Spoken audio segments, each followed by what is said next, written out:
എൻ്റെ ബിസിനസ്സിൽ വില്ലനായി വന്നത് ബാങ്കാണ്. അപ്പം എനിക്ക് 5 കോടി രൂപ, ഉദാഹരണം ഞാൻ പറയാം, എനിക്ക് 5 കോടി രൂപയുടെ മുതൽ ഞാൻ പണയപ്പെടുത്തുമ്പോൾ എൻ്റെ കയ്യിലേക്ക് വരുന്ന പൈസയുടെ അളവ് 3 കോടിയേ ഉള്ളൂ. അത്രയേ ഉള്ളൂ. അതാണ് അതിൻ്റെ സിസ്റ്റം. വാല്യുവേഷൻ ഇത്ര നിങ്ങൾക്ക് തരാം, ഞാനൊരു കാപ്പി ഉണ്ടാക്കി കൊടുക്കാം. അതിന് വേണ്ടിയുള്ള സെറ്റപ്പ് നമ്മൾ തന്നെ തയ്യാറാക്കി. അതാണ് ശരിക്കും താര കോഫിയുടെ കാരവൻ എന്ന് പറയുന്നൊരു കോൺസെപ്റ്റ്.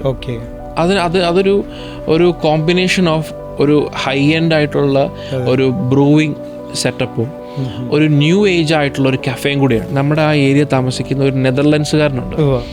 പുള്ളി പിന്നെ കപ്പൽ പണിയുന്ന ഒരു എഞ്ചിനീയറാണ്. അയാൾ വർഷങ്ങളായിട്ട് അവിടെ ഉള്ളതാണ്. പക്ഷെ നമ്മൾ ഈ കഴിഞ്ഞിടയ്ക്കാണ് പരിചയപ്പെട്ടത്. അപ്പോൾ പുള്ളി ഇപ്പം സ്ഥിരമാണ്. ഇപ്പം നെതർലൻഡ്സിൽ പോയിട്ട് തിരിച്ചു വന്നാൽ ഉടനെ ഇവിടെ വന്നിട്ട് നേരത്തെ ക്യാപ്ചീനോ കുടിച്ചുകൊണ്ടിരുന്ന ആളാണ്. ഇപ്പോൾ സിഗ്നേച്ചറാണ് പുള്ളിയുടെ ഫേവറേറ്റ്. അപ്പോൾ അങ്ങേര് പോയിട്ട് ഇപ്പോൾ ഒരു ഹോങ്കോങ്ങിൽ നിന്ന് വേറൊരാളെ കൊണ്ടുവന്നിട്ടുണ്ട്. അപ്പോൾ ഇവർ രണ്ടും ഒരു ടീമായിട്ട്, ഇവരെല്ലാം ഷിപ്പ് യാർഡിൽ ജോലിയുള്ള ആൾക്കാരാണ്. പക്ഷെ പ്യൂർലി 100% ഫോറിനറാണ്. അപ്പോൾ അവരുടെ നാട്ടിൽ കിട്ടുന്നതിനേക്കാളും ടേസ്റ്റി ആയിട്ട് ഇവിടെ കാപ്പിക്ക് കിട്ടുന്നുണ്ട്. അപ്പോൾ അവരൊരു ദിവസം നമുക്ക് നമ്മുടെ കാപ്പിക്ക് മുടക്കുന്ന പൈസ എന്ന് പറയുന്നത് ബോദർ ചെയ്യുന്നില്ല.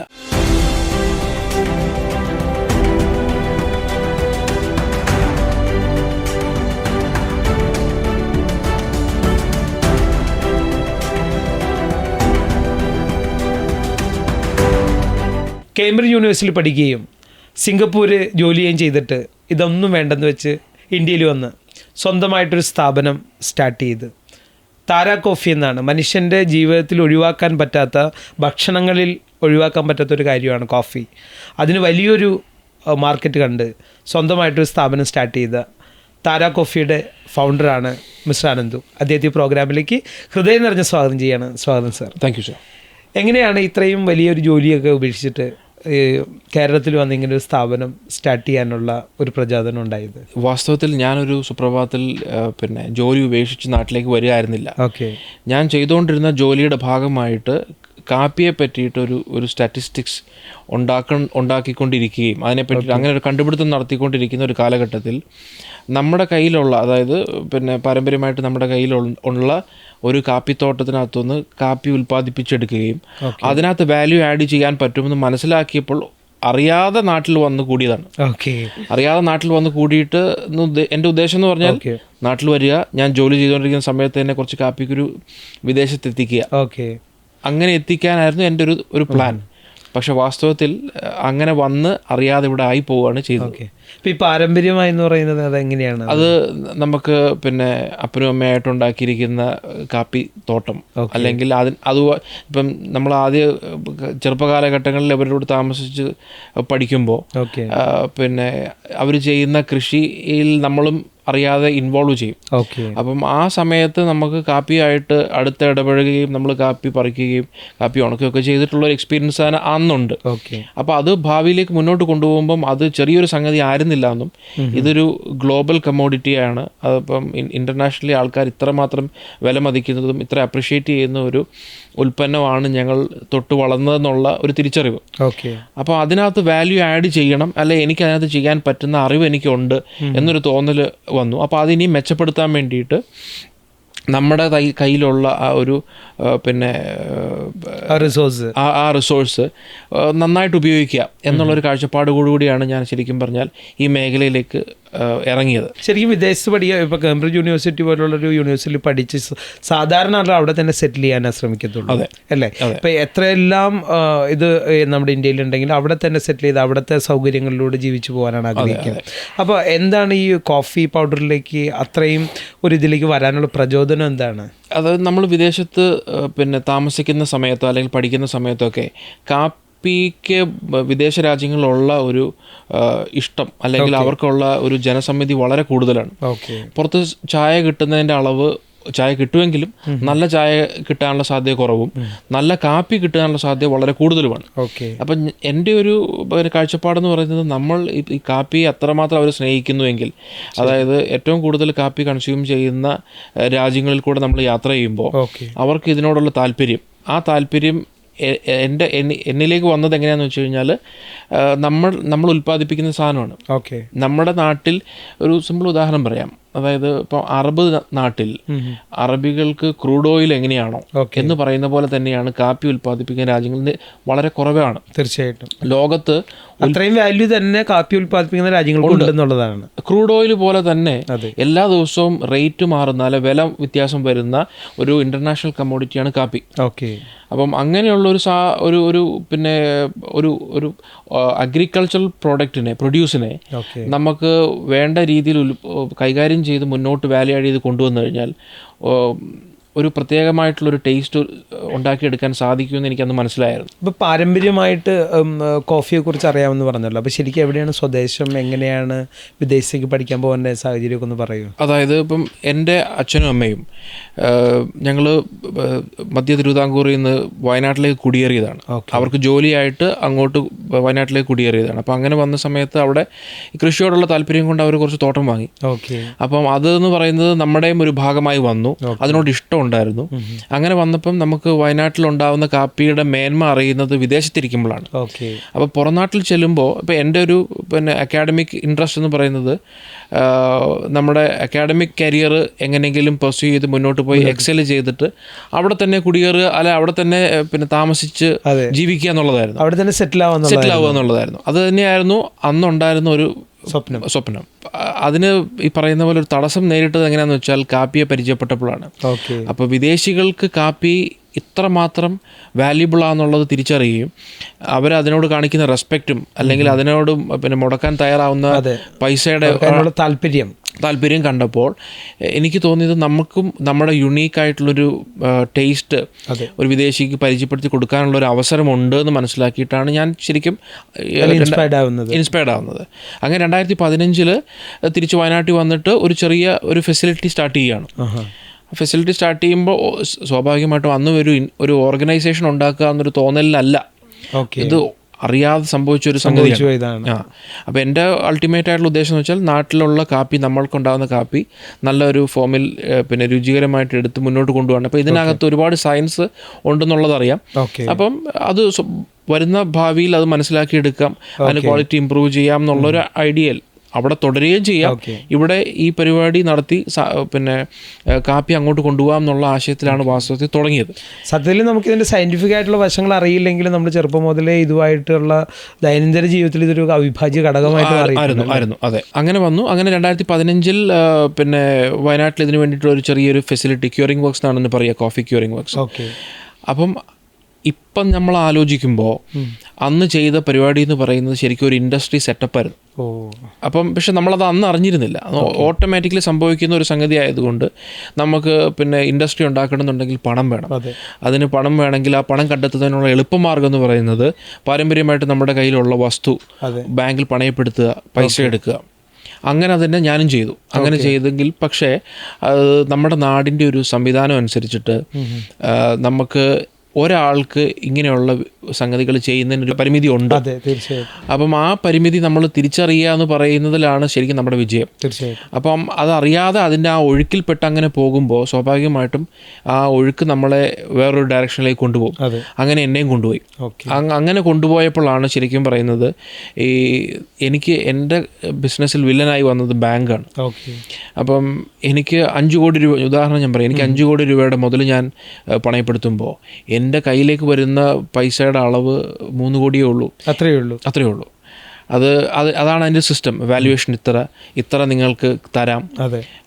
അപ്പോൾ ആ കിട്ടുന്ന പൈസയാണെങ്കിലും 6 വർഷം കൊണ്ട് 3 കോടി രൂപ കിട്ടിക്കഴിഞ്ഞാൽ നമുക്ക് ഒരു കാരണവശാലും നമ്മുടെ 6 വർഷം കൊണ്ട് അവർ തരുള്ളത് അങ്ങനെയാണ് തന്നുകൊണ്ടിരുന്നത് നമ്മൾക്ക്. അപ്പോൾ നമ്മുടെ പ്രയോറിറ്റി എന്ന് പറഞ്ഞത് എങ്ങനെയെങ്കിലും ഈ പൈസ ഉണ്ടാക്കാൻ വേണ്ടി ഈ പറയുന്ന പോലെ ഓട്ടത്തിലാണ്. ശരിക്കും തെണ്ടി പോകണം എന്ന് പറഞ്ഞാൽ കുറച്ച് പൈസ തരുമോ സാറേ, എനിക്ക് 15 കിട്ടിയിട്ടുള്ളൂ, അല്ല ഇനി 20 കൂടെ തരണം, അല്ല അങ്ങനെ പറയുന്ന ഒരു സിസ്റ്റം. അവസ്ഥയിലേക്കാണ് ബെഗ് ചെയ്തിട്ടേ ഉള്ളൂ. ബെഗ് ചെയ്തിട്ടാണ് ഈ പൈസ കിട്ടുന്നത്. അങ്ങനെ പല തുള്ളി പെരുവെള്ളമായപ്പോഴാണ് 3 കോടി തന്നു എന്നുള്ളത് നമ്മൾ മനസ്സിലാക്കുന്നത്. വാസ്തവത്തിൽ ഇപ്പോൾ ഒരു യൂറോപ്യൻ കൾച്ചറിൽ ബിസിനസ് സെറ്റപ്പ് ചെയ്യണമെങ്കിൽ നിങ്ങളുടെ വയബിലിറ്റി നോക്കും. ഇത്ര പൈസ നമുക്ക് വേണം. ഞാൻ ഈ പണി ചെയ്തുകൊണ്ടിരുന്നതാണ്. അപ്പോൾ എനിക്കറിയാം ഒരു പ്രോജക്റ്റ് ഉണ്ടാക്കിയെടുത്ത് അതിനെ എക്സിക്യൂട്ട് ചെയ്യണമെങ്കിൽ ഇത്ര ഫണ്ടിൻ്റെ ആവശ്യമുണ്ട്. ആ ക്യാപ്സ് നമ്മൾ കിട്ടിക്കഴിഞ്ഞാൽ, ക്യാപിറ്റൽ ഫണ്ടിങ് കിട്ടിക്കഴിഞ്ഞ് കഴിഞ്ഞാൽ അത് മുഴുവനായിട്ടും കിട്ടിയില്ല ഒരിക്കലും ഒരു പ്രോജക്റ്റ് സക്സസ് ആവില്ല. അപ്പോൾ എൻ്റെ കാര്യത്തിൽ അത് തുടക്കത്തിലെ പാളുന്നു എന്ന് നമുക്ക് തോന്നുകയാണ്. ഓക്കെ. പക്ഷെ ഇത് പുറത്താരോടും പറയാൻ സാധിക്കില്ല. എന്നാലും ഒരു തരത്തിൽ ഇത് മുന്നോട്ട് കൊണ്ടുപോയി. കാരണം എൻ്റെ ഉള്ളിലുള്ള എക്സൈറ്റ്മെൻ്റ് എന്ന് പറയുന്നത് ഉൽപ്പന്നം ഉണ്ടാക്കുക എന്നുള്ളതായിരുന്നു. അതെ, നമ്മുടെ ലക്ഷ്യം അതാണ്. അപ്പം അങ്ങനെ വന്നപ്പോൾ പിന്നെ അതിന് റിസർച്ച് വന്നു. അങ്ങനെ സ്വാഭാവികമായിട്ട് എനിക്ക് പിന്നെ വിദേശത്തുണ്ടായിരുന്ന കണക്ഷൻസ് നമ്മൾ സ്വാഭാവികമായിട്ട് ഇല്ലാതാക്കേണ്ട വന്ന് ഇവിടെ വന്ന് കൂടിയതാണ്. ഓക്കെ. അങ്ങനെയാണ് ഞാൻ ശരിക്കും ഈ നമ്മുടെ താര കോഫിയുടെ പിന്നെ ഭാവി ഉണ്ടാക്കാനും അല്ലെങ്കിൽ അതിന് നമ്മളായിട്ടുണ്ടാക്കിയ ഒരു പിന്നെ ഒരു പ്രസ്ഥാനമാണ്. അപ്പോൾ അതിനെ ഇല്ലാതാക്കാൻ വളരെ എളുപ്പമാണ്. അപ്പോൾ അതിൽ നമ്മൾ നിലയുറപ്പിച്ച് മുന്നോട്ട് പോകുന്ന ഒരു സാഹചര്യം വന്നു. അങ്ങനെ പിന്നെ യാത്ര ചെയ്തു. ഈ ഫണ്ടിൻ്റെ പ്രശ്നങ്ങളുണ്ട്. പ്രത്യേകിച്ച് കാപ്പി ഇൻഡസ്ട്രിയിൽ കോഫി റോ മെറ്റീരിയൽ B2B ചെയ്യുമ്പോൾ റോ മെറ്റീരിയൽ വാങ്ങണമെങ്കിൽ പിന്നെ സഫീഷ്യൻറ്റ് ഫണ്ട് വേണം, ഉറപ്പായിട്ടും വേണം. സഫീഷ്യൻറ്റ് ഫണ്ട് വേണം. അപ്പോൾ ആ സഫീഷ്യൻറ്റ് ഫണ്ട് ഇല്ലാതെ വന്നു കഴിഞ്ഞാൽ ഉൽപ്പാദനം നടക്കില്ല. പ്രത്യേകിച്ച് ഇത് ഗ്രേഡിങ് സോർട്ടിങ് എന്നൊക്കെ പറയുമ്പോൾ ഈ ഗ്രേഡ് ചെയ്യപ്പെടുന്ന പിന്നെ ഐറ്റം ഗ്രേഡ് അളവിൽ കുറവാണെങ്കിൽ അത് വിൽക്കാൻ പറ്റില്ല. അപ്പോൾ അത് ഒരു സ്ഥലത്ത് ഒരു മൂലയ്ക്ക് അതിങ്ങനെ അക്യുമുലേറ്റ് ചെയ്ത് കിടക്കും. അപ്പോൾ അത് ഒരു ക്വാണ്ടം ആക്കണമെങ്കിൽ വീണ്ടും മെറ്റീരിയൽ വാങ്ങി ചെയ്തുകൊണ്ടിരിക്കണം. അപ്പോൾ ഇത് മേഖലയിൽ ഇതുമായിട്ട് കച്ചവടം ചെയ്യുന്ന ആൾക്കാർക്ക് വേറെ ശ്രദ്ധിക്കാൻ പോലും സാവകാശമില്ല. പിന്നെ അടുത്തൊരു ഫാക്ടർ എന്ന് പറയുന്നത് ഇൻ്റർനാഷണൽ ട്രേഡാണ്. എക്സ്പോർട്ട് ചെയ്യുക. അപ്പം എനിക്ക് അത്ര പരിമിതിയുടെ ഉള്ളിൽ ഞാൻ പുറത്തുനിന്ന് പൈസയും സംഘടിപ്പിച്ച് ഓടുമ്പോൾ നമ്മുടെ പിന്നെ പ്രയോറിറ്റി ബിസിനസ് ചെയ്യുന്ന ആ ആർട്ടിലല്ല, പകരം ഈ മാനേജ്മെൻറ്റ് സെറ്റപ്പിലാണ്. ഫണ്ട് ഉണ്ടാക്കുക, അത് മൊബിലൈസ് ചെയ്യുക, അത് കൊണ്ടുവരിക എന്ന് പറയുന്ന ആ തെണ്ടലിലാണ് ശരിക്കും നമ്മൾ ഓടിക്കൊണ്ടിരിക്കുന്നത്. അതായത് ശരിക്കും പറഞ്ഞു കഴിഞ്ഞാൽ നമ്മുടെ തിയറി അല്ല പ്രാക്ടിക്കലായിട്ട് വരുന്നത്. എന്താണ് അങ്ങനെ തമ്മിലുള്ള വ്യത്യാസങ്ങൾ വന്നത്? തിയറി എന്ന് പറയുന്നത് ഇപ്പം എൻ്റെ ഒരു ബിസിനസ് അക്യുമൻ എന്ന് പറയുന്നത് എനിക്ക് ശരിക്കും ഇതിൻ്റെ തിയറി ഞാൻ ഒരു ഇൻ്റർനാഷണൽ ആസ്പെക്റ്റിലാണ് കുറെ കൂടെ കാണുന്നത്. ഇപ്പോൾ ഒരു അമേരിക്കൻ യൂണിവേഴ്സിറ്റി സിംഗപ്പൂരിലോ അല്ലെങ്കിൽ പിന്നെ മലേഷ്യയിലോ ഒരു യൂണിവേഴ്സിറ്റി ഓഫ് ക്യാമ്പസ് ഇടണമെങ്കിൽ അതിന് വേണ്ട തിയറി ചാർട്ട് ചെയ്യാനായിട്ട് നമുക്ക് കുറെ കൂടെ എളുപ്പമാണ്. മാത്രമല്ല ഇൻ്റർനാഷണൽ മോഡലിൽ ഒരു ബിസിനസ്സിന് വേണ്ട ഫണ്ട് കൊടുക്കണം എന്ന് പറയുമ്പോൾ അത് അലോക്കേറ്റ് ചെയ്യുന്ന ബാങ്ക് അത്രയും കൊടുത്ത് ആ പ്രോജക്റ്റിനെ അപ്പാക്കി റൺ ചെയ്യിക്കാനുള്ള ഉത്തരവാദിത്വം അവർക്കും ഉണ്ട്. നമ്മുടെ നാട്ടിൽ അങ്ങനെയല്ല. നമ്മുടെ ഇവിടെ ഒരു കൊള്ളയടിക്കുന്ന സിസ്റ്റമാണ്, ഒരു അസറ്റ് ക്രിയേഷനാണ്. അപ്പോൾ ഡൊമസ്റ്റിക് വരുമ്പോൾ ഡിഫിക്കൽട്ടീസും ഇന്റർനാഷണൽ വരുമ്പോൾ എളുപ്പമായിട്ട് മാറി. ഇന്റർനാഷണൽ സ്റ്റാൻഡേർഡുകളുണ്ട്. ആ സ്റ്റാൻഡേർഡ് ആണ് എന്നുള്ള ധാരണയിൽ നാട്ടിലൊരു പ്രസ്ഥാനം തുടങ്ങിക്കഴിഞ്ഞാൽ സ്വാഭാവികമായിട്ടും നമ്മൾ ഈ നാട്ടിൻ്റെ അൺസിവിലൈസ്ഡ് ആയിട്ടുള്ള സ്റ്റാൻഡേർഡിലേക്ക് താഴേണ്ടതായിട്ട് വരും. ഇവിടുത്തെ എങ്ങനെയെന്ന് വെച്ച് കഴിഞ്ഞാൽ ഇപ്പം ചെറിയ പൈസ ഇട്ടിട്ട് വലിയ അസറ്റ് എടുക്കുന്നതാണ് ബാങ്കിൻ്റെ ഒരു അതാണ് ബാങ്കിങ്. അങ്ങനെയാണ് അവർ അസറ്റ് ക്രിയേറ്റ് ചെയ്യുന്നത്. അതാണ് അവരുടെ ശരിക്കും മാൻഡേറ്റ് അതാണ്. അപ്പം ചെറിയ പൈസ ഇടുന്നു, അവർ അസറ്റ് ക്രിയേറ്റ് ചെയ്യുന്നു, അങ്ങനെ അവർ വലുതാവുന്നു. അപ്പോൾ ഇത് മനസ്സിലാക്കണമെന്നുണ്ടെങ്കിൽ നമ്മൾ ഈ എടുത്തിരിക്കുന്ന എനിക്കുള്ള അനുഭവം പിന്നെ പറഞ്ഞാൽ മാത്രമേ മനസ്സിലാവുള്ളൂ. അപ്പോൾ നമ്മൾ ഓട്ടോമാറ്റിക്കലി നമുക്ക് സാക്രിഫൈസ് ചെയ്യുന്നത് നമ്മുടെ ലൈഫും, നമ്മൾ ഇനി അതിനകത്തുനിന്ന് വിട്ടുപോകാമെന്ന് വിചാരിച്ചാൽ നമ്മുടെ ഐഡിയോളജി, അതേപോലെ തന്നെ നമ്മുടെ സ്വപ്നം എല്ലാം നമ്മൾ ഉപേക്ഷിക്കേണ്ടതായിട്ട് വരും. പക്ഷേ എനിക്കത് ഉപേക്ഷിക്കാൻ തോന്നിയില്ല. എൻ്റെ കൂടെ റിസ്ക് എടുത്ത് എൻ്റെ ഫാമിലി മുഴുവനാണ്. അപ്പം അവർ പിന്നെ പ്രൊട്ടക്റ്റ് ചെയ്യാന്നുള്ള ഉത്തരവാദിത്വം എനിക്കുണ്ട്. അപ്പം ആ ജേണി ഒരു സ്ഥലത്തെത്തി നിൽക്കുമെന്നൊരു തോന്നൽ വരികയാണ് ഉള്ളിൽ. അപ്പോൾ അങ്ങനെ വരുമ്പോൾ ഈ പറയുന്ന പോലെ ഒരു നമ്മളെ കൊണ്ട് ദൈവം തോന്നിപ്പിച്ചു എന്ന് പറയുന്നത് പോലെ ഒരു 2018 ആയപ്പോഴത്തേക്ക് ഞാനൊരു ഉൽപ്പന്നം ഉണ്ടാക്കിയാലേ പറ്റുള്ളൂ എന്നുള്ളൊരവസ്ഥയിലേക്ക് വന്നു. എന്ന് പറഞ്ഞാൽ എന്തെങ്കിലും കാരണവശാൽ എൻ്റെ ആയി പോയാൽ ഒരു ചെറിയ ഹോപ്പിനുള്ള സംഗതി നമ്മൾ ഉണ്ടാക്കിയിട്ടേ പറ്റുള്ളൂ. അപ്പോൾ നമ്മൾ അതിന് വേണ്ടിയിട്ടുള്ള പിന്നെ രാവ് പകലാക്കിക്കൊണ്ട് ശരിക്കും പിന്നെ ഓടി ഒരു കാപ്പി കോമ്പിനേഷൻ തയ്യാറാക്കി. അപ്പോൾ അത് തയ്യാറാക്കണമെങ്കിൽ റോ മെറ്റീരിയൽ വേണം. ആ റോ മെറ്റീരിയൽ നമുക്ക് അന്നത്തെ കാലത്ത് ഉൽപ്പാദിപ്പിക്കാനുള്ള സൗകര്യമുണ്ട്. അപ്പോൾ നല്ല ഒരു ഗ്രേഡ്, നല്ല കോഫി റോ മെറ്റീരിയൽ ഇതെല്ലാം ഞങ്ങൾ സംഘടിപ്പിച്ചു. അത് വെച്ച് ഒരു യുണീക്ക് ബ്ലെൻഡ് തയ്യാറാക്കി. അപ്പോൾ ഒരു യുണീക്ക് ബ്ലെൻഡ് തയ്യാറാക്കണ സാധാരണഗതിയിൽ റോ മെറ്റീരിയൽ വാങ്ങണം. നമ്മുടെ കയ്യിൽ നമ്മൾ പ്രോസസ്സേഴ്സ് ആയതുകൊണ്ട് തോട്ടം ആക്സസ് ഉള്ളതുകൊണ്ട് നമുക്ക് നല്ല ബ്ലെൻഡ് ഇങ്ങനെ പരീക്ഷിക്കാൻ പറ്റി. അപ്പോൾ ഒരു 2 വർഷം, ഏകദേശം 2-3 വർഷം കൊണ്ട് നല്ലൊരു ബ്ലെൻഡ് തയ്യാറാക്കാൻ പറ്റി. അപ്പോൾ ആ ബ്ലെൻഡ് തയ്യാറാക്കുമ്പോൾ വീണ്ടും ഞാനൊരു കാര്യം മനസ്സിലാക്കാൻ വേണ്ടി പറയുന്നത്, കാപ്പി ഇൻഡസ്ട്രിയിൽ പണിയെടുക്കുമ്പോൾ സ്വാഭാവികമായിട്ടും നല്ല മെഷീനറി വേണം. നല്ല R&D എക്യുപ്മെൻറ്റ്സ് വേണം, ഇതിനെല്ലാം പൈസയാണ്. അപ്പം നമ്മുടെ നാട്ടിൽ ഇത്രയും സെറ്റപ്പ്, ഇത്രയും മുടക്ക് മുതൽ കാപ്പിക്ക് പിന്നെ ചെയ്യാൻ പറ്റുന്ന ആൾക്കാരോ അല്ലെങ്കിൽ അതിന് അത്രയും പ്രാധാന്യമുണ്ടെന്ന് മനസ്സിലാക്കുന്ന ആൾക്കാരുടെ അളവ് വളരെ കുറവാണ്. പിന്നെ ഉണ്ട് കർണാടകത്തിലാണെന്ന് മാത്രം. അവർ പിന്നെ ഇതിനകത്ത് പൈസ മുടക്കും എന്നെങ്കിൽ മാത്രമേ ഉൽപ്പന്നം നന്നായിട്ട് വരുള്ളൂ. കർണാടക ഹ്യൂജായിട്ട് ഏക്കേഴ്സ് കൃഷിയുണ്ട്. കൾട്ടിവേഷൻ മാത്രം പോരാ, മുന്നോട്ട് ചെല്ലുമ്പോൾ ഇത് ഫൈൻ ട്യൂൺ ചെയ്യപ്പെട്ട് വരികയാണ്. അപ്പം അത്രയും പറ്റിയില്ലെങ്കിലും എന്നെക്കൊണ്ട് പറ്റുന്ന ഒരു യുണീക്ക് ടേസ്റ്റ് നമുക്ക് ഉണ്ടാക്കിയെടുക്കുക എന്നുള്ളതാണ് എൻ്റെ ഉദ്ദേശം. ഇപ്പോഴത്തെ ഒരു ഇത് പറയുകയാണെങ്കിൽ, എന്നിട്ട് 2018 നമ്മൾ പിന്നെ പ്രോഡക്റ്റൊക്കെ ഡെവലപ്പായി, പിന്നെ 2020 ഒക്കെ ആയപ്പോഴത്തേനും ശരിക്കും നല്ലൊരു ഫൈൻ ട്യൂൺ ചെയ്യപ്പെട്ടിട്ടുള്ള ഒരു യുണീക്കായിട്ടുള്ള ഒരു പിന്നെ പ്രോഡക്റ്റ് നമുക്ക് വിൽക്കാനായി. പക്ഷേ ആ വിൽപ്പന എന്ന് പറയുന്നത് ശരിക്കും താര കോഫി എന്ന് തന്നെ പാക്ക് ചെയ്ത് അതിന് പിന്നെ പാക്കറ്റ് ഓട്ടോമാറ്റിക് പാക്കിംഗ് സെറ്റപ്പ് ഒക്കെ കൊണ്ടുവന്നിട്ട് ചെയ്തു. പക്ഷെ അതിൻ്റെ വിജയസാധ്യത വളരെ കുറവാണ്. കാരണം റീറ്റെയിൽ മാർക്കറ്റിംഗ്, ജനറൽ ട്രേഡിലേക്ക് നമ്മൾ ഇറങ്ങുമ്പോൾ എൻറ്റയർലി ഡിഫറെൻ്റ് ആണ്. അപ്പോൾ അതിന് ഞാൻ വല്ലാതെ സമയം കളഞ്ഞില്ല.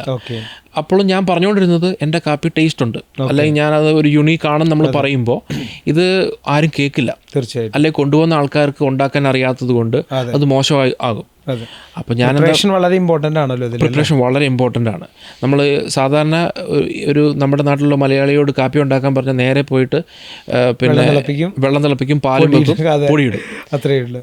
പൊടി ഇട്ട് കഴിഞ്ഞാൽ ഇത് ബ്രൂ പോലെ നെസ്ലെ പോലെയാണെന്നാണ് വിചാരിക്കുന്നത്. ഒരിക്കലും അല്ല, എൻറ്റയർലി ഡിഫറെൻ്റ് ആയിട്ടുള്ള പ്രോസസ്സേ വ്യത്യാസമാണ്. അപ്പോൾ അത്രയും വ്യത്യാസപ്പെട്ടുള്ള പ്രോസസ്സ് നമ്മൾ ഒരാളെ പഠിപ്പിക്കാൻ പറ്റില്ല. പ്രത്യേകിച്ച് ഒരു ഹൗസ് ഹോൾഡിലേക്ക് അത് പഠിപ്പിച്ചെടുക്കുക എന്ന് പറഞ്ഞാൽ ഇമ്പോസിബിളാണ്. അപ്പം ഞാൻ എന്താ വിചാരിച്ചതെന്ന് വെച്ചാൽ, ഞാനൊരു കാപ്പി ഉണ്ടാക്കി കൊടുക്കാം, അതിന് വേണ്ടിയിട്ടുള്ള സെറ്റപ്പ് നമ്മൾ തന്നെ തയ്യാറാക്കി. അതാണ് ശരിക്കും താര കോഫിയുടെ കാരവൻ എന്ന് പറയുന്നൊരു കോൺസെപ്റ്റ്. അതൊരു കോമ്പിനേഷൻ ഓഫ് ഒരു ഹൈ എൻഡ് ആയിട്ടുള്ള ഒരു ബ്രൂവിങ് സെറ്റപ്പും ഒരു ന്യൂ ഏജ് ആയിട്ടുള്ള ഒരു കഫേയും കൂടിയാണ്. എന്താണ് ഈ കാരവൻ്റെ പ്രത്യേകത? എന്താണ് കാരവൻ എന്ന് പറയുന്നത്? ശരിക്കും പിന്നെ ഒരു ബ്രൂവറിയാണ്. കോഫി ബ്രൂ ചെയ്യുന്ന ഒരു ബാർ പോലെയാണ്. അവിടെ ഇൻഫോർമൽ ആയിട്ട് ആൾക്കാർക്ക് വരാം, കാപ്പി കുടിക്കാം. ഒരു ഓർഡർ ചെയ്തിട്ട് നമ്മുടെ ടേസ്റ്റ് എന്താണോ, നമ്മൾ പരിചയപ്പെടുത്തുന്ന കാപ്പികൾ.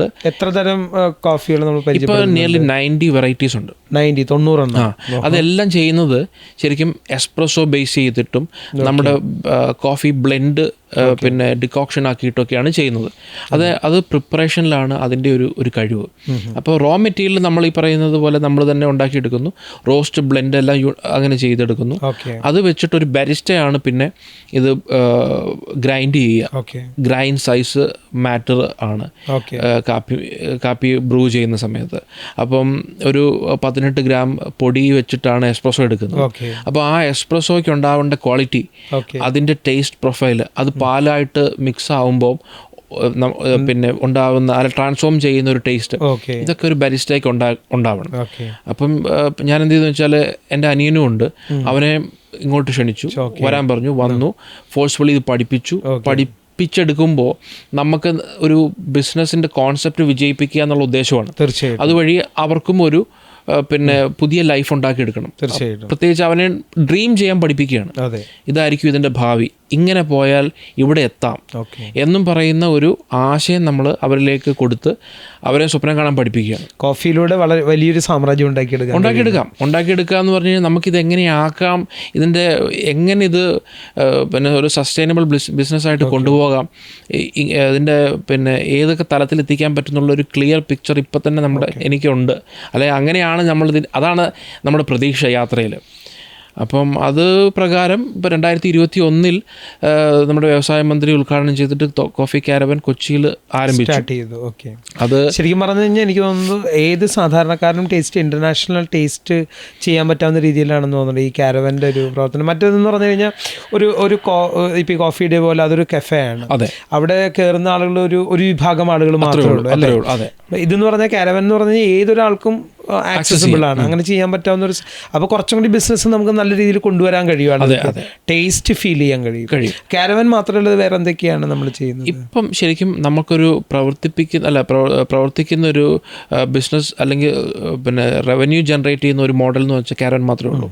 ഈ കാരവൻ്റെ ഒരു ക്യാരക്ടർ എന്ന് പറയുന്നത് സാർ നേരത്തെ പറഞ്ഞ പോലെ ഏത് തരത്തിലുള്ള ആൾക്കാർക്കും അവിടെ ആക്സസ് ചെയ്യാൻ പറ്റും. തീർച്ചയായിട്ടും. ഒരു സാധാരണ ഓട്ടോ ഓടിക്കുന്ന ഒരു ചേട്ടനും പിന്നെ നമ്മുടെ അവിടെ തൊട്ടടുത്ത് തന്നെയാണ് പിന്നെ ഹോസ്പിറ്റലുള്ളത്. അപ്പോൾ ഒരു ആംബുലൻസ് ഡ്രൈവർ പെട്ടെന്ന് പോകുന്നതിന് മുന്നേ അയാൾക്കൊരു പിന്നെ എന്താണ് ഒരു സൈക്കോളജിക്കൽ ബൂസ്റ്റ് കിട്ടാനുള്ള കാപ്പി നല്ലതാണ്. തീർച്ചയായും. അപ്പോൾ അയാൾ പെട്ടെന്ന് ചാടി വന്നിട്ട് ഒരു കപ്പ് കാപ്പി 40 രൂപ എന്ന് പറഞ്ഞ് മേടിച്ചു പോകുന്ന ഇഷ്ടംപോലെ അവസരങ്ങൾ ഞാൻ കണ്ടിട്ടുണ്ട്. ഇപ്പോഴും നടക്കുന്നതാണ്. അതേപോലെ തന്നെ പിന്നെ സെക്യൂരിറ്റിയുള്ള ജഡ്ജിമാർ, വക്കീലന്മാർ, പോലീസ് ഓഫീസേഴ്സ്, ഡോക്ടേഴ്സ്, ഇവിടെ ഉള്ള കൊച്ചിയിലുള്ള ഒരുമാതിരിപ്പെട്ടിട്ടുള്ള എല്ലാ ആൾക്കാരും വലിയവരും ചെറിയവരും എല്ലാവരും നമ്മുടെ അടുത്ത് വന്ന് കാപ്പി കുടിക്കുന്നുണ്ട്. പക്ഷേ അതിന് വലിയ പോപ്പുലാരിറ്റി ഒന്നും നമ്മൾ കൊടുക്കുന്നില്ല. സാധാരണ രീതിക്ക് എല്ലാവരും പോകുന്നു. അപ്പോൾ അങ്ങനെ ഒരു വേർഡ് ഓഫ് മൗത്തിൻ്റെ മാർക്കറ്റിംഗ് മാത്രമേ ഇപ്പോൾ നടക്കുന്നുള്ളൂ. അതും ഞാൻ ഉദ്ദേശിക്കുന്നത് ഇങ്ങനെയാണ്, ഒരു ജനകീയമായിട്ടുള്ളൊരു കൾച്ചർ ഡെവലപ്പാണ് കാപ്പിക്ക്. അത് ഇൻഡസ്ട്രി മൊത്തമായിട്ട് ബാധിക്കും. അങ്ങനെ ബാധിക്കുമ്പോൾ ശരിക്കും നമുക്ക് യുണീക്കായിട്ടുള്ളൊരു സ്ട്രെങ്ത് ഇങ്ങനെ ഉണ്ടാക്കിക്കൊണ്ടിരിക്കുക. ഇപ്പം ശരിക്കും പറഞ്ഞാൽ ഇന്ത്യയിൽ തന്നെ ആദ്യത്തെ ഒരു കാരവൻ കൾച്ചറാണല്ലോ ഇത് ഇപ്പം നമ്മൾ സ്റ്റാർട്ട് ചെയ്തത്. അപ്പോൾ ഇപ്പോൾ 90 തരത്തിലുള്ള കോഫി ഉണ്ടെന്ന് പറഞ്ഞു. അപ്പം നമ്മുടെ ആളുകൾ ഏറ്റവും കൂടുതൽ ഇഷ്ടപ്പെടുന്ന ഏത് ഫ്ലേവറാണ്? നമുക്ക് നോർത്ത് ഇന്ത്യ ഉണ്ട്, സൗത്ത് ഇന്ത്യ ഉണ്ട്. ഓക്കെ. നോർത്ത് ഇന്ത്യയിൽ കാപ്പി കൊടുക്കണമെങ്കിൽ സൗത്ത് ഇന്ത്യയിൽ വന്ന് വാങ്ങിയിട്ട് പോകാനേ പറ്റുള്ളൂ. അതെ, തീർച്ചയായിട്ടും. അപ്പോൾ നമ്മൾ സൗത്ത് ഇന്ത്യയിലുള്ള നമുക്ക് നല്ല കാപ്പിക്കുള്ള ആക്സസ് വളരെ കൂടുതലാണ്. അപ്പം നമ്മൾ ശരിക്കും ആ റൂട്ടിൽ നിന്നുണ്ടായി വന്നിരിക്കുന്ന ആൾക്കാരാണ്. അപ്പം നമ്മൾ കോഫി കാരവൻ എന്ന് പറയുന്നൊരു സംഗതി തുടങ്ങിയത് എന്തിനാന്ന് വെച്ച് കഴിഞ്ഞാൽ ജനങ്ങളിലേക്ക് ഇറങ്ങി ചെല്ലാൻ വേണ്ടിയിട്ടാണ്. ജനങ്ങളിലേക്ക് ഇറങ്ങി ചെന്ന് നമ്മുടേതായിട്ടുള്ള ഒരു തനത് രുചി കൂട്ട് നമുക്കുണ്ട്. അതാണ് നമ്മുടെ സിഗ്നേച്ചർ കോഫി എന്ന് പറയുന്നത്. ആ സിഗ്നേച്ചർ കോഫി വെച്ചുകൊണ്ട് ഏകദേശം 25 ഐറ്റം വേറെ ഞങ്ങൾ ഉണ്ടാക്കുന്നുണ്ട്. അതിന് ആൾക്കാർ വളരെ കൂടുതലുണ്ട്. വളരെ കൂടുതലെന്ന് പറഞ്ഞാൽ ഇപ്പോൾ സെയിൽ നോക്കുകയാണെങ്കിൽ ഒരു പിന്നെ നമ്മുടെ സിഗ്നേച്ചർ ഐറ്റത്തിനോട് അല്ല പിക്ക് ചെയ്യുന്നതിൻ്റെ എണ്ണം വളരെ കൂടുതലാണ്. പിന്നെ സാധാരണ ഒരു കഫേക്ക് വേണ്ട ഷേക്ക്, ഫ്രാപ്പേസ് ഒക്കെ എന്ന് പറയുന്നത് അത് വേറെയുണ്ട്. എന്നിരുന്നാലും കോഫി ബേസ്ഡ് ആയിട്ടുള്ള നമ്മുടെ ഹോട്ട് പ്ലസ് കോൾഡ്, കാപ്പി ചൂടാക്കി എടുക്കാം, കോൾഡാക്കി എടുക്കാം. അപ്പോൾ ഈ രണ്ട് വേരിയൻസിനും ആൾക്കാരുണ്ട്. അപ്പം അവർ നമ്മുടെ കസ്റ്റമേഴ്സ് എങ്ങനെയാണെന്ന് വെച്ച് കഴിഞ്ഞാൽ നാട്ടിലിറങ്ങുന്ന എല്ലായിടത്തും പോയി കറങ്ങി തിരിച്ച് നമ്മുടെ അടുത്ത് തന്നെ അത് വീണ്ടും വരും. എന്നിട്ടാണ് അവരൊരു ഡേ എൻഡ് ചെയ്യുന്നത്. ഇപ്പോൾ കോഫി കാരവൻ സ്റ്റാർട്ട് ചെയ്തപ്പോൾ തുടങ്ങിയുള്ള ഇപ്പം ഇത്രയും കാലമായി അതിൽ മറക്കാനാകാത്ത, അതായത് നമ്മളിപ്പോൾ ചില ആളുകൾ ഭയങ്കരമായിട്ട് നമ്മൾ അപ്രീഷിയേറ്റ് ചെയ്യും, പല അനുഭവങ്ങളും ഉണ്ടാവും. അപ്പം അങ്ങനെ മറക്കാനാവാത്ത എന്തെല്ലാം അനുഭവങ്ങളാണ് ഉണ്ടായിട്ടുള്ളത്? ഇപ്പം ഞങ്ങൾ 2021 മുതൽ പ്രവർത്തിക്കുന്നതാണ്. അപ്പം നമ്മുടെ ഒരു ആഗ്രഹം എന്ന് പറയുന്നത് ലോക്കലായിട്ടുള്ള, അതായത് നമ്മുടെ നാട്ടിലുള്ള ജനങ്ങളുടെ അടുത്തേക്ക് എത്തിക്കുക എന്നുള്ളതായിരുന്നു. പക്ഷെ നമ്മളിപ്പോൾ ജോലി ചെയ്യുന്ന ആ ഒരു ഏരിയയിൽ ടൂറിസ്റ്റ് വരാൻ സാധ്യതയില്ലാത്തൊരു ഏരിയയാണ്. ഫ്രീക്വൻ്റ് ആയിട്ട് ഇപ്പോൾ ഫോർട്ട് കൊച്ചി ആണെങ്കിൽ ഒരുപാട് ആൾക്കാർ വരുന്നതാണ്, നമ്മുടെ ഇതിലേക്ക് ആൾ വരാത്തതാണ്. പക്ഷേ നമ്മുടെ നാട്ടിലുള്ള ഈ ടൂറിസ്റ്റ് ടാക്സി ഓടിക്കുന്ന ചേട്ടന്മാരൊക്കെ വിദേശത്തു നിന്ന് ആൾക്കാർ വരുമ്പോൾ നമ്മുടെ ഇവിടെ കൊണ്ടുവരുന്നുണ്ട്. അത് നമുക്ക് കാണാൻ പറ്റും. അങ്ങനെ നമുക്ക് ഉണ്ടായ ഒരു അനുഭവം എന്ന് പറയുന്നത്, ഇപ്പം അറബികൾ വരുന്നുണ്ട് ഇവിടെ. അപ്പോൾ അവർ വന്നിട്ട് നമ്മളോട് ഫീഡ്ബാക്ക്, ഒരു ദിവസം വന്നു, പിറ്റേ ദിവസം ഇതേ സ്പോട്ടിൽ അവർ തിരിച്ചു വരികയാണ്. അപ്പോൾ തിരിച്ചു വരുമ്പോൾ നമ്മുടെ പിള്ളേർ ചോദിക്കും അതെങ്ങനെ സംഭവിക്കുന്നു എന്ന് ചോദിക്കുമ്പോഴാണ് അവർ പറയുന്നത്, ഈ ഇങ്ങനൊരു കാപ്പി അല്ല നമുക്ക് അവിടെ കിട്ടുന്നത്, അവരുടെ നാട്ടിൽ കിട്ടുന്നത്. അവർ കൂടുതലും പ്രിഫർ ചെയ്യുന്നത് സ്ട്രോങ് ആയിട്ടുള്ള എസ്പ്രസോ ആണ്. ഈ എസ്പ്രസോ കോഫി അവരുടെ നാട്ടിൽ കിട്ടുന്നതിലും ഒരു വ്യത്യസ്തത നമ്മൾക്കിവിടെ ഉണ്ടെന്ന് മനസ്സിലാക്കുമ്പോൾ നമ്മുടെ ഒരു പഠനം എന്ന് പറയുന്നത് ആ നാട്ടിൽ പോകാതെ തന്നെ അവിടുത്തെ ഒരു ഫീഡ്ബാക്ക് നമുക്ക് കിട്ടുക എന്നുള്ളതാണ്. തീർച്ചയായിട്ടും. പിന്നെ നമുക്കിപ്പോൾ ഈ നമ്മുടെ ആ ഏരിയ താമസിക്കുന്ന ഒരു നെതർലൻഡ്സുകാരനുണ്ട്. പുള്ളി കപ്പൽ പണിയുന്ന ഒരു എഞ്ചിനീയറാണ്. അയാൾ വർഷങ്ങളായിട്ട് അവിടെ ഉള്ളതാണ്. പക്ഷെ നമ്മൾ ഈ കഴിഞ്ഞിടയ്ക്കാണ് പരിചയപ്പെട്ടത്. അപ്പോൾ പുള്ളി ഇപ്പം സ്ഥിരമാണ്. ഇപ്പം നെതർലൻഡ്സിൽ പോയിട്ട് തിരിച്ചു വന്നാൽ ഉടനെ ഇവിടെ വരും. ഇവിടെ വന്നിട്ട് നേരത്തെ ക്യാപ്ചീനോ കുടിച്ചുകൊണ്ടിരുന്ന ആളാണ്. ഇപ്പോൾ സിഗ്നേച്ചറാണ് പുള്ളിയുടെ ഫേവറേറ്റ്. അപ്പോൾ അങ്ങേര് പോയിട്ട് ഇപ്പോൾ ഒരു ഹോങ്കോങ്ങിൽ നിന്ന് വേറൊരാളെ കൊണ്ടുവന്നിട്ടുണ്ട്. അപ്പോൾ ഇവർ രണ്ടും ഒരു ടീമായിട്ട്, ഇവരെല്ലാം ഷിപ്പ് യാർഡിൽ ജോലിയുള്ള ആൾക്കാരാണ്. പക്ഷെ പ്യൂർലി 100% ഫോറിനറാണ്. അപ്പോൾ അവരുടെ നാട്ടിൽ കിട്ടുന്നതിനേക്കാളും ടേസ്റ്റി ആയിട്ട് ഇവിടെ കാപ്പിക്ക് കിട്ടുന്നുണ്ട്. അപ്പോൾ അവരൊരു ദിവസം നമ്മുടെ കാപ്പിക്ക് മുടക്കുന്ന പൈസ എന്ന് പറയുന്നത് ബോദർ ചെയ്യുന്നില്ല.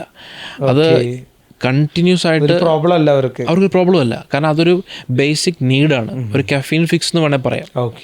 അപ്പോൾ അത് മസ്റ്റാണ്. അപ്പോൾ അങ്ങനെ ഒരു സംഗതി നമ്മുടെ തലച്ചോറിന് കിട്ടിത്തുടങ്ങുമ്പോൾ സ്വാഭാവികമായിട്ടും നല്ലൊരു ഫീലായിരിക്കും ഒരാൾക്ക് ഉണ്ടാവുന്നത്. അപ്പം എൻ്റെ ഒരു കാഴ്ചപ്പാടനുസരിച്ച് ഇങ്ങനെയുള്ള ഇൻ്റർനാഷണൽ എക്സ്പോഷർ പിന്നെ വീണ് കിട്ടുന്നതാണ്. അതെ അതെ, ഈ വിദേശികൾ ഇവിടെ വരുമ്പോൾ കിട്ടുന്ന ആ ഒരു എക്സ്പോഷർ നമുക്കൊരു പഠന വിഷയമാണ്. അതൊരു ഫീഡ്ബാക്കായിട്ട് നമ്മൾ കണക്കാക്കുന്നു. അതിൻ്റെ അർത്ഥം നമുക്ക് പിന്നെ സാധ്യതയുണ്ട്, തീർച്ചയായിട്ടും അവിടെ ഒരു സ്പേസ് നമുക്കുണ്ട് എന്നുള്ളതാണ്. എനിക്ക് തോന്നുന്നൊരു കാര്യം എന്താണെന്ന് വെച്ച് കഴിഞ്ഞാൽ, ഒരു കാലത്ത് പാവപ്പെട്ടവൻ്റെ ഫുഡ്, പണക്കാരൻ്റെ ഫുഡ്, അല്ലെങ്കിൽ റിച്ച് ആളുകളുടെ ഫുഡ്, മിഡിൽ ക്ലാസിൻ്റെ ഫുഡൊക്കെ ഡിവൈഡ് ചെയ്യുമായിരുന്നു. ഇപ്പോൾ അങ്ങനെയല്ല. ശരിക്കും പറഞ്ഞാൽ ഫുഡായാലും ആളുകളുടെ ആറ്റിറ്റ്യൂഡേ മാറി. ഏറ്റവും ക്വാളിറ്റിയുള്ള സാധനം വാങ്ങുക എന്നുള്ളതാണ് സാധാരണക്കാരൻ്റെയും മേടിച്ചുകൊണ്ടിരിക്കുകയാണ്. അപ്പോൾ ഒരു കൺസ്യൂമർ ലെവലിൽ നോക്കുകയാണെങ്കിൽ ഹൈ ലെവൽ കസ്റ്റമേഴ്സിനെ ഡെവലപ്പ് ചെയ്യാൻ പറ്റുന്ന ഒരു ബിസിനസ് ഓപ്പർച്യൂണിറ്റി കൂടിയും ഇതിലുണ്ടെന്നുള്ളതാണ് എനിക്ക് തോന്നുന്നത്. ഉറപ്പായിട്ടും. അതായത് പിന്നെ ഈ മോഡൽ ശരിക്കും ഒരു ഇൻ്റർനാഷണൽ മോഡൽ തന്നെയാണ്. തീർച്ചയായിട്ടും. അപ്പോൾ ഇൻ്റർനാഷണൽ മോഡലിൽ ഇൻഫോർമൽ ആയിട്ടുള്ള ബിസിനസ്സുകൾക്ക് സാധ്യതയുണ്ട്. ഒരു QSR സെറ്റപ്പിന് സാധ്യത വളരെ കൂടുതലാണ്. ഇത്ര മാത്രമേ ഉള്ളൂ, അതിൻ്റെ ഇൻവെസ്റ്റ്മെൻറ്റ് ഉണ്ടാവും. ഇൻവെസ്റ്റ്മെൻറ്റ് കുറച്ച് പിന്നെ സാധാരണ നമ്മൾ വിചാരിക്കും ഒരു ചെറിയ സെറ്റപ്പിന് ചെറിയ ഇൻവെസ്റ്റ്മെൻറ്റ് മതിയോ, അങ്ങനെയല്ല. ചെറിയ സെറ്റപ്പ് ആണെങ്കിലും അതൊരു നല്ല രീതിക്ക് കൊടുക്കണം എന്നുണ്ടെങ്കിൽ ക്വാളിറ്റി കൊടുക്കണം. ഉപയോഗിക്കുന്ന മെറ്റീരിയൽ, മെഷീനറീസ് എല്ലാം തന്നെ ഹൈ എൻഡ് ആയിരിക്കും, അല്ലെങ്കിൽ അത് കൊടുക്കാൻ പറ്റില്ല. പിന്നെ നമ്മുടെ കയ്യിൽ കൺട്രോളുള്ള കുറച്ച് സംഗതികളാണ് റോ മെറ്റീരിയൽ, അതിൻ്റെ പ്രോസസ്സിങ്. അപ്പം ഈ ഒരു കാര്യത്തിൽ വളരെ പ്രോഫിറ്റ് മാത്രം ക്കാതെ കണ്ട് ഒരു പാഷൻ ഡ്രിവൺ ബിസിനസ്സാണ് ബേസിക്കലി നമ്മുടേത്. പ്രോഫിറ്റ് ആയാലും ലോസ് ആയാലും ഞങ്ങൾ ഇതേ ചെയ്യുള്ളൂ. അപ്പോൾ അതിനകത്ത് നമുക്ക് ഇനിയും എനിക്ക് തോന്നുന്നത് എൻ്റെ ടേസ്റ്റിൻ്റെ ഒരു 15 to 20% മാത്രം ഞാൻ അച്ചീവ് ചെയ്തിട്ടുള്ളൂ. ഇനി അടുത്ത ഒരു 80% എനിക്ക് അച്ചീവ് ചെയ്യാൻ പറ്റുമെന്നാണ് ഞാൻ വിചാരിക്കുന്നത്. അതിനുള്ള പ്രൊവിഷനുണ്ട്. അപ്പം ആ taste profile plus feel plus service ഇതെല്ലാം കൂടെ ചേരുമ്പോഴാണ് നമ്മുടെ ഒരു ബിസിനസ്, ഒരു യൂണിറ്റ് അല്ലെങ്കിൽ ഒരു മോഡൽ ഇപ്പം ഡെവലപ്പായി നിൽക്കുന്നത്. ശരിക്കും ഇതൊരു ഡൊമസ്റ്റിക് മാർക്കറ്റ് അല്ലല്ലോ, ഇന്റർനാഷണലി നമുക്ക് എസ്റ്റാബ്ലിഷ് ചെയ്യാൻ പറ്റാവുന്ന ഒരു പ്രൊഡക്റ്റാണ് ശരിക്കും. ഇതിൻ്റെ ബിസിനസ് ഓപ്പർച്യൂണിറ്റികൾ എന്തൊക്കെയാണുള്ളത്? ബിസിനസ് ഓപ്പർച്യൂണിറ്റി എന്ന് വെച്ചാൽ ഇപ്പോൾ നമ്മൾ ഈ ആശയത്തോട് താല്പര്യമുള്ള പിന്നെ നമ്മളെ വിശ്വസിക്കാൻ പറ്റുന്ന അല്ലെങ്കിൽ നമുക്ക് വിശ്വസിക്കാൻ പറ്റുന്ന ആൾക്കാർക്ക് ജോയിൻ ചെയ്ത് കഴിഞ്ഞാൽ ഒരു ഓർഗനൈസേഷൻ എന്ന നിലയ്ക്ക് ഇതിനെ മാറ്റാൻ സാധിക്കും. അങ്ങനെ മാറ്റാൻ സാധിച്ചു കഴിഞ്ഞാൽ സ്വാഭാവികമായിട്ടും പിന്നെ ഇതിനെ അവർക്ക് ഒരു നല്ല റെമ്യൂണറേഷൻ കിട്ടും. അതോടൊപ്പം തന്നെ ഒരു കാപ്പി എന്ന് പറയുന്നത് ഇപ്പം നോക്കിക്കഴിഞ്ഞാൽ മൾട്ടിനാഷണൽസ് മാത്രം റൂൾ ചെയ്യുന്ന ഒരു സെഗ്മെൻ്റാണ്. ഇതിനകത്ത് ഒരു ഒറിജിനലായിട്ടുള്ള അല്ലെങ്കിൽ ഡൊമസ്റ്റിക് ആയിട്ട് വരുന്ന ഒരു ബ്രാൻഡിന് നിലനിൽപ്പെന്ന് പറയുന്നത് എന്തെങ്കിലും സ്ട്രെങ്ത് ഉണ്ടെങ്കിൽ മാത്രം നിലനിൽക്കാൻ പറ്റുള്ളൂ. അപ്പോൾ നമ്മളൊരു കഫേ സെറ്റപ്പ് ചെയ്യുന്നതിലും നമ്മുടെ ഉദ്ദേശം കോറായിട്ട് കാപ്പി പ്രൊമോട്ട് ചെയ്യുന്ന ഒരു സംവിധാനം. അത് ഒരു ജനകീയമാണ്. ജനകീയം എന്ന് പറഞ്ഞാൽ എല്ലാവർക്കും വന്ന് പോകാൻ പറ്റുന്ന ഒരു മോഡൽ. അപ്പോൾ അത് എസ്റ്റാബ്ലിഷ് ചെയ്യുന്നതിന് നമുക്ക് പെട്ടെന്ന് അങ്ങ് തട്ടിക്കൂട്ടി ചെയ്യാൻ പറ്റില്ലെങ്കിൽ പോലും അതിൻ്റേതായിട്ടുള്ള എക്യുപ്മെൻറ്റ്സ് വേണം. അങ്ങനെ ചെയ്തു കഴിഞ്ഞാൽ ഒരാൾക്ക് നല്ല രീതിയിൽ ലൈഫ് കൊണ്ടുപോകാൻ പറ്റുന്ന നല്ല കമ്മോഡിറ്റിയാണ്, നല്ല ബിസിനസ്, നല്ല ഇൻകം ഉണ്ടാക്കാൻ പറ്റാവുന്ന. അതെ. അപ്പം എങ്ങനെയാണ് ഈ കമ്മ്യൂണിറ്റിയിലേക്ക് ജോയിൻ ചെയ്യാൻ പറ്റാവുന്ന ഒരു? നമ്മളോട് സംസാരിക്കുക. നമ്മൾ സ്വാഭാവികമായിട്ട് സംസാരിക്കുമ്പം അത് അവരുടെ മൈൻഡ് ഏറെക്കുറെ നമുക്ക് മനസ്സിലാവും. അപ്പോൾ അങ്ങനെ മനസ്സിലാവുമ്പോൾ താല്പര്യമുള്ള ആൾക്കാർ ഉണ്ടെന്നുണ്ടെങ്കിൽ വളരെ ജെനുവിനായിട്ട് ഒരു ബിസിനസ് രൂപത്തിൽ തന്നെ അവരെ നമ്മൾ അക്കോമഡേറ്റ് ചെയ്യാനായിട്ട് വില്ലിങ് ആണ്. അപ്പം അങ്ങനെ ചെയ്താൽ രണ്ട് കൂട്ടർക്കും നമ്മൾ പ്രോഡക്റ്റ് എക്സ്പേർട്സ് ആണ്. നമുക്ക് ഒരു ഓർഗനൈസേഷൻ സെറ്റപ്പ് ചെയ്യുന്നതിന് സ്വാഭാവികമായിട്ടും അതിന് കുറച്ച് കോമ്പിനേഷൻസ് ഉണ്ട്. ആ കോമ്പിനേഷൻ പ്രകാരം ഒരാൾക്ക് വരാം, ജോയിൻ ചെയ്യാം. നല്ലൊരു ലൈഫ് അല്ലെങ്കിൽ ലൈഫ് സ്റ്റൈലിൻ്റെ ഭാഗമാകും. അതൊരു പുതിയ കോൺസെപ്റ്റാണ്. മുന്നോട്ട് പോകുമ്പോൾ നന്നായിട്ട് വരും തന്നെയാണ് നമ്മൾ ഫോർകാസ്റ്റ് ചെയ്യുന്നത്. ഇപ്പോൾ നമ്മുടെ ഈ വീഡിയോ കാണുന്നത് ഭൂരിഭാഗം എല്ലാ തരത്തിലുള്ള ആളുകൾ കാണുന്നുണ്ടെങ്കിൽ പോലും ഓൺട്രപ്രനേഴ്സാണ് കൂടുതൽ കാണുന്നത്. ഒരു ഓൺട്രപ്രനർ എന്നുള്ള രീതിയിൽ എന്തെല്ലാം പ്രശ്നങ്ങളെ ഫേസ് ചെയ്യേണ്ടി വന്നിട്ടുണ്ട്?